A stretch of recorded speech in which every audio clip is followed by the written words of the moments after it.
Propósito número 3. Você foi criado para se tornar semelhante a Cristo. Deixem que as raízes de vocês se aprofundem nele e extraiam dele a nutrição. Cuidem de continuar a crescer no Senhor e tornem-se fortes e vigorosos na verdade. E que a vida de vocês transborde de alegria e gratidão por tudo quanto ele tem feito. Colossenses 2:7. Capítulo 22. Criado para se tornar semelhante a Cristo. Deus já sabia o que estava fazendo desde o princípio. Ele decidiu desde o início formar a vida daqueles que o amam com os mesmos parâmetros da vida de seu filho. Nele, vemos a forma original planejada para a nossa vida nele. Romanos 8:29. Olhamos para o Filho e vemos o verdadeiro propósito de Deus em tudo que foi criado. Colossenses 1:15. Você foi criado para se tornar semelhante a Cristo. Desde o princípio, o plano de Deus é fazê-lo semelhante a seu Filho, Jesus. Ele é seu destino e o terceiro propósito de vida. Deus anunciou esse intento já na criação. Disse Deus: façamos o homem à nossa imagem e semelhança. Em toda a criação, somente o ser humano foi feito à imagem de Deus. Esse é um grande privilégio que muito nos honra. Não podemos absorver tudo que essa frase abrange, mas com certeza é possível analisar alguns aspectos. Assim como Deus, somos seres espirituais. Nosso espírito é imortal e sobreviverá ao nosso corpo terreno. Somos intelectuais. Podemos pensar, ponderar e solucionar problemas. Como Deus, o ser humano é relacional. Podemos dar e receber amor verdadeiro. Somos dotados de consciência moral. Podemos discernir entre o certo e o errado, o que nos torna responsáveis diante de Deus. A Bíblia diz que todas as pessoas, e não apenas os cristãos, detêm parte da imagem de Deus. Esse é o motivo pelo qual o assassinato e o aborto são errados. Mas a imagem está incompleta e foi danificada e distorcida pelo pecado. Então, Deus enviou Jesus para restaurar essa imagem à sua plenitude, que havíamos perdido. Com o que se parece a plena imagem e semelhança de Deus? Ela se parece com Jesus Cristo. A Bíblia diz que Jesus é a imagem exata de Deus, a imagem do Deus invisível e a expressão exata do seu ser. As pessoas usam frequentemente a expressão tal pai, tal filho para se referir à semelhança entre ambos. Quando as pessoas percebem a semelhança entre mim e meus filhos, isso me agrada. Deus também quer que os filhos dele manifestem sua imagem e semelhança. A Bíblia diz: você foi criado para ser semelhante a Deus em justiça e em santidade. Deixe-me ser absolutamente claro. Você jamais se tornará Deus ou mesmo um Deus. Essa mentira impregnada de arrogância é a mais antiga tentação de Satanás. Ele prometeu a Adão e Eva que, se seguissem seu conselho, seriam como deuses. Muitas religiões e filosofias da nova era ainda promovem a velha mentira de que somos divinos e podemos nos tornar deuses. O desejo de ser divino manifesta-se toda vez que tentamos controlar as circunstâncias, o futuro e as pessoas ao redor. Na condição de criaturas, porém, jamais seremos o Criador. Deus não quer que você se transforme num Deus, e sim que se torne como Ele, que assuma valores, atitudes e caráter próprios da divindade.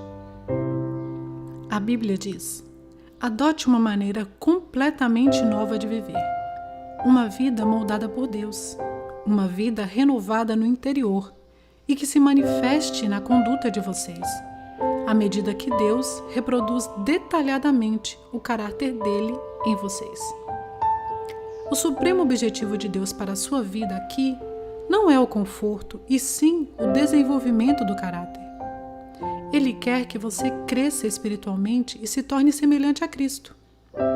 Tornar-se semelhante a Cristo não significa perder a personalidade ou se tornar autômato. Deus criou em você um caráter único, portanto, é óbvio que não pretende destruí-lo. Ser semelhante a Cristo consiste, em essência, na transformação do caráter, não da personalidade. Deus quer que você desenvolva o tipo de caráter descrito nas bem-aventuranças de Jesus, no fruto do Espírito, no notável capítulo de Paulo sobre o amor e nas características de uma vida produtiva e eficiente, descrita por Pedro. Toda vez que se esquecer de que o caráter é um dos propósitos de Deus para a sua vida, você ficará frustrado diante da situação que estiver enfrentando. Você pensa: por que isso está acontecendo comigo? Por que estou passando por momentos tão difíceis?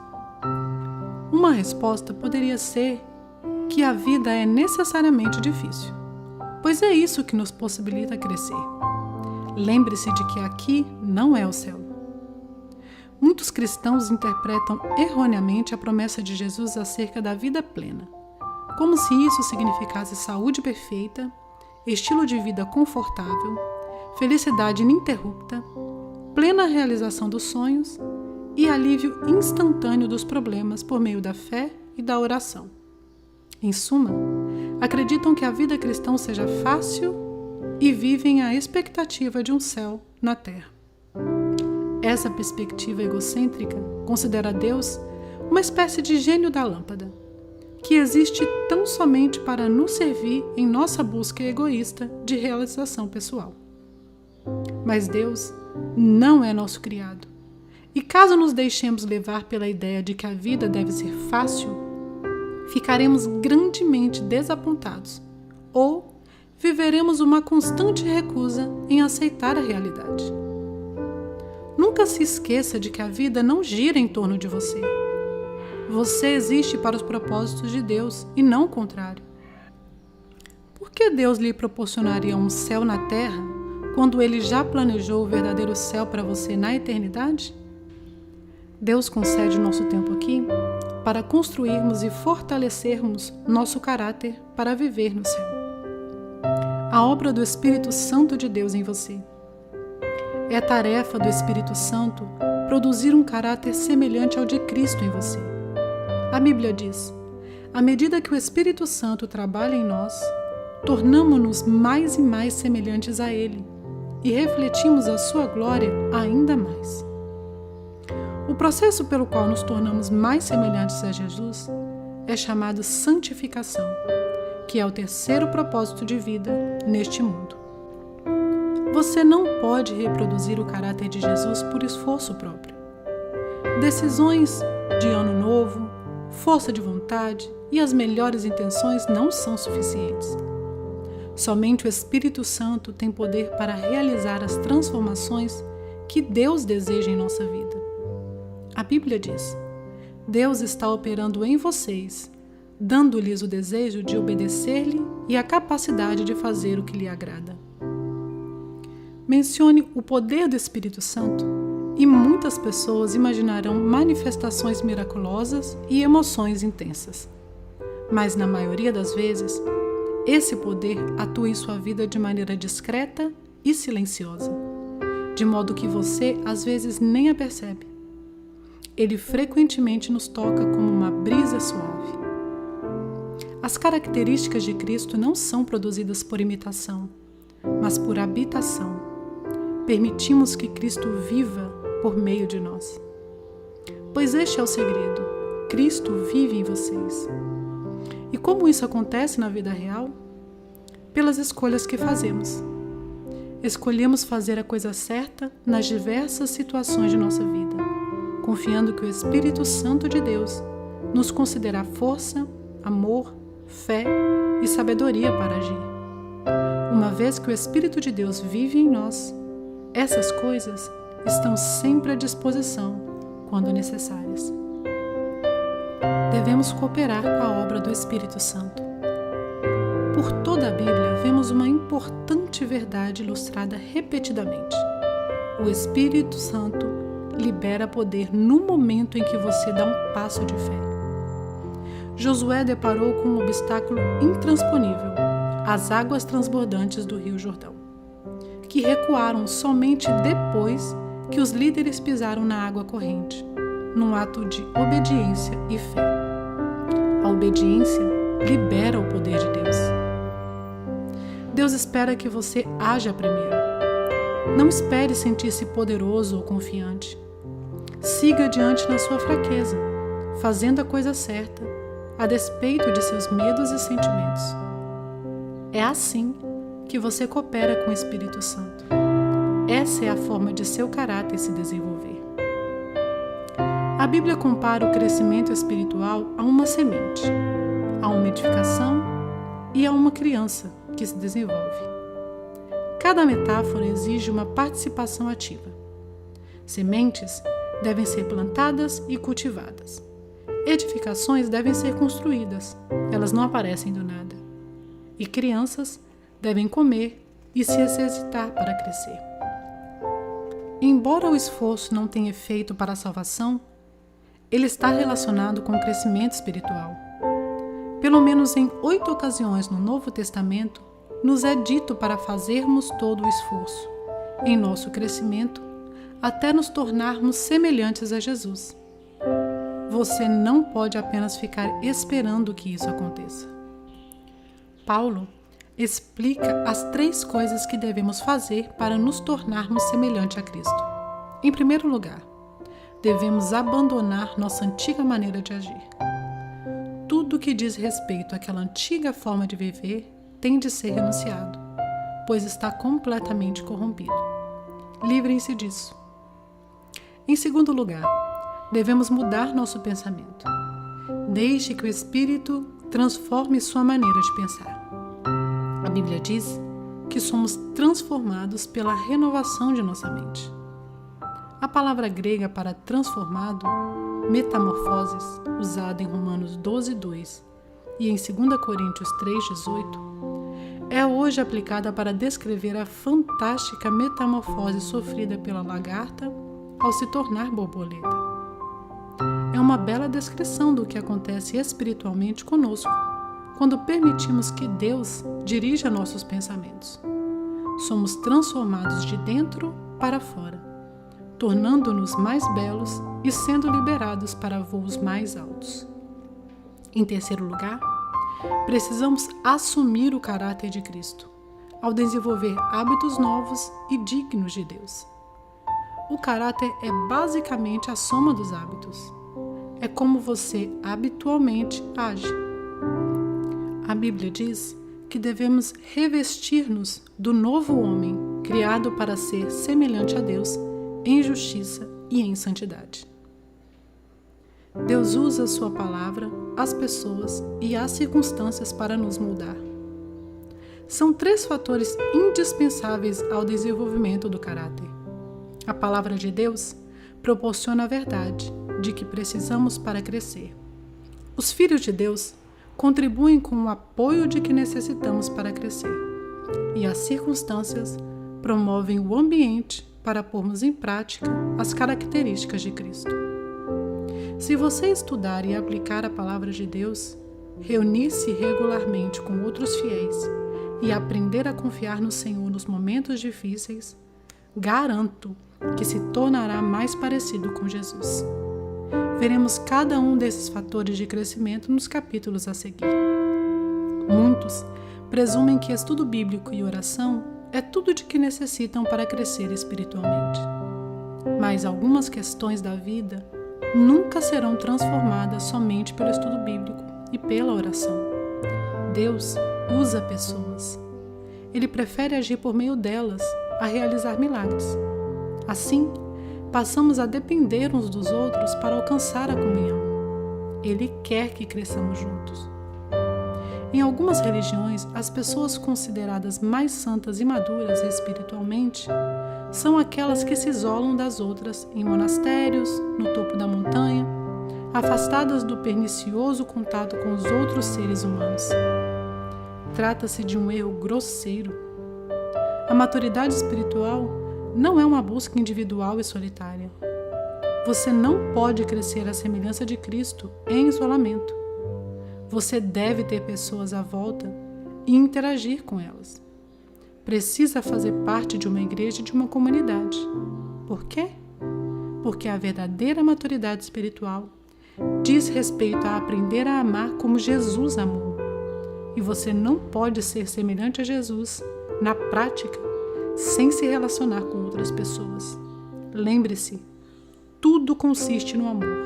Amar a Deus e amar os outros. Tornar-se semelhante a Cristo é um lento e longo processo de crescimento. A maturidade espiritual não é instantânea nem automática. É um desenvolvimento que se prolonga por toda a vida. A respeito desse processo, Paulo afirma: isso irá continuar até que sejamos maduros como Cristo e seremos totalmente semelhantes a Ele. Você é uma obra em construção. Sua transformação espiritual, no que se refere a desenvolver o caráter de Jesus, durará o restante de sua vida e, mesmo assim, não será completada aqui. Só terminará quando você for para o céu ou quando Jesus voltar. Então, qualquer particularidade ainda não desenvolvida do caráter se resolverá. A Bíblia diz que, quando finalmente formos capazes de ver Jesus com perfeição, vamos nos tornar perfeitos como Ele. Não podemos sequer imaginar como seremos quando Cristo voltar. Porém, sabemos que, quando Ele chegar, seremos semelhantes a Ele, pois o veremos como realmente é. Grande parte das confusões na vida cristã tem origem no desconhecimento da simples verdade de que Deus está muito mais interessado em edificar o nosso caráter que em qualquer outra coisa. Preocupamos-nos quando Deus parece silencioso a respeito de determinados assuntos, como que carreira deve escolher? A verdade é, existem muitas carreiras diferentes que podem estar de acordo com a vontade de Deus para a sua vida. O que mais importa para Deus é que, seja qual for sua escolha, você a desempenhe com a postura de Cristo. Deus está muito mais interessado em quem você é do que no que você faz. Somos seres humanos e não fazeres humanos. Deus se preocupa muito mais com seu caráter que com sua carreira, porque você levará seu caráter para a eternidade, não a carreira. A Bíblia adverte: não se façam tão bem alinhados com a sua cultura, a qual vocês se adaptam mesmo sem pensar. Em vez disso, observem atentamente a Deus. Vocês serão transformados de dentro para fora. Ao contrário da cultura ao redor, sempre arrastando vocês para o nível da imaturidade dela, Deus produz o melhor em vocês, desenvolvendo uma maturidade bem ajustada. É preciso tomar uma decisão contra a sua formação cultural, para que você possa se concentrar em se tornar cada dia mais semelhante a Jesus. Caso contrário, outras forças, amigos, pais, colegas de trabalho e a cultura estabelecida tentarão moldá-lo à imagem delas. Lamentavelmente, uma rápida análise de diversos livros cristãos de sucesso revela que muitos fiéis abandonaram a finalidade de viver para o cumprimento dos grandes propósitos de Deus para se dedicar a obter estabilidade emocional e realização pessoal. Isso é narcisismo e não discipulado. Cristo não morreu na cruz apenas para que pudéssemos levar uma vida equilibrada e confortável. O propósito de Cristo é muito mais profundo. Ele deseja nos tornar semelhantes a Ele, antes de nos levar para o céu. Esse é o nosso grande privilégio, nossa responsabilidade direta e nosso destino final. 22º dia. Pensando sobre meu propósito de vida. Um tema para reflexão. Fui criado para me tornar semelhante a Cristo. Um versículo para memorizar. Conforme o Espírito do Senhor trabalha em nós, tornamo-nos mais e mais como Ele, e refletimos ainda mais a sua glória. 2 Coríntios 3,18. Uma pergunta para meditar. Em que área de minha vida preciso hoje rogar pela operação do Espírito Santo para me tornar mais semelhante a Cristo?